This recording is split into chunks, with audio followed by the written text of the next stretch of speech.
बार के मुख्यमंत्री रहे अर्जुन मुंडा अपनी पत्नी की सियासी नैया पार नहीं लगा पाए। पहले तो वह खुद खूंटी से लोकसभा चुनाव हारे और अब उनकी पत्नी पोटका से चुनाव हार गई।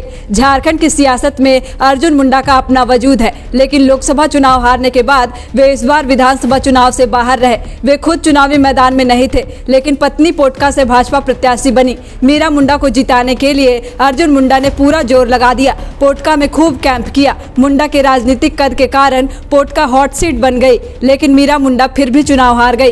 ऐसे में समर्थकों को चिंता है कि कहीं अर्जुन मुंडा राज्य की राजनीति में अलग थलग ना पड़ जाए। विधानसभा चुनाव में अर्जुन मुंडा का चुनाव ना लड़ना और पत्नी का हार जाना उनके लिए बड़े राजनीतिक नुकसान के रूप में देखा जा रहा है। इसी तरह मधु कोड़ा के लिए गीता कोड़ा का चुनाव हारना बड़ा नुकसान माना जा रहा है। मधु कोड़ा की पत्नी गीता कोड़ा जगन्नाथपुर विधानसभा सीट से चुनाव हार गई। इस तरह दो पूर्व मुख्यमंत्री अपनी अपनी पत्नियों की शाख नहीं बचा पाए। पोटका में मीरा मुंडा का मुकाबला झारखंड मुक्ति मोर्चा के संजीव सरदार से था। संजीव सरदार ने इस सीट से जीत हासिल की। उन्होंने मीरा मुंडा को 27,902 वोट से हराया। संजीव सरदार को 1,20,322 वोट प्राप्त हुए, वहीं मीरा मुंडा को 92,420 वोट मिले। हालांकि शुरुआत के कुछ राउंड में मीरा मुंडा लगातार आगे चल रही थी, लेकिन बाद में संजीव सरदार ने उनको ऐसा पछाड़ा कि फिर वह वापसी नहीं कर पाई। इधर जगन्नाथपुर सीट से गीता कोड़ा सोनाराम सिंकू से हार गई। सोनाराम सिंकू ने गीता कोड़ा को 7,383 वोट से हरा दिया।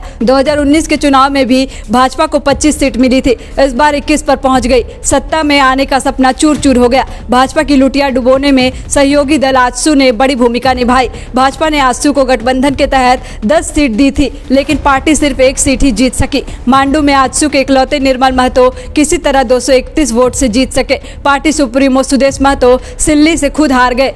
झारखंड में भाजपा ने चुनाव जीतने के लिए कई प्रयास और प्रयोग किए, लेकिन सारे विफल रहे। झामुमो के कई नेताओं को तोड़कर पार्टी में शामिल कराया गया। इनमें पूर्व मुख्यमंत्री चंपाई सोरेन, शिबू सोरेन परिवार की बड़ी बहू सीता सोरेन, लोबिन हेम्ब्रम, पूर्व मुख्यमंत्री मधु कोड़ा, उनकी पत्नी पूर्व सांसद गीता कोड़ा, मंडल मुर्मू सहित कई नाम शामिल है, लेकिन कोई लाभ नहीं मिला। चंपाई सोरेन भी कुछ नहीं कर पाए। वो खुद अपनी सीट जीते, लेकिन उनका बेटा घाटशिला से हार गया। चंपाई सोरेन के अपमान का मुद्दा भी नहीं चला। चंपाई के आने के बाद यह माना जा रहा था आदिवासी वोटरों का साथ भाजपा को मिलेगा, लेकिन ऐसा नहीं हुआ। चंपाई कार्ड भी नहीं चला। भाजपा ने चुनाव से पहले जनता का दिल जीतने के लिए घोषणा पत्र जारी किया था। इसमें कई लोक लुभावन घोषणाएं की थी। मैया सम्मान के बदले गोगो दीदी योजना लॉन्च की गई। महिलाओं के लिए 1 रुपए में 50 लाख की संपत्ति का निबंधन, 3 लाख सरकारी नौकरी, 65,000 पारा शिक्षकों को नियमित करने, 500 में गैस सिलेंडर देने, 3100 रुपए में 1 क्विंटल धान खरीद सहित कई घोषणाएं की थी, लेकिन कोई काम नहीं आया।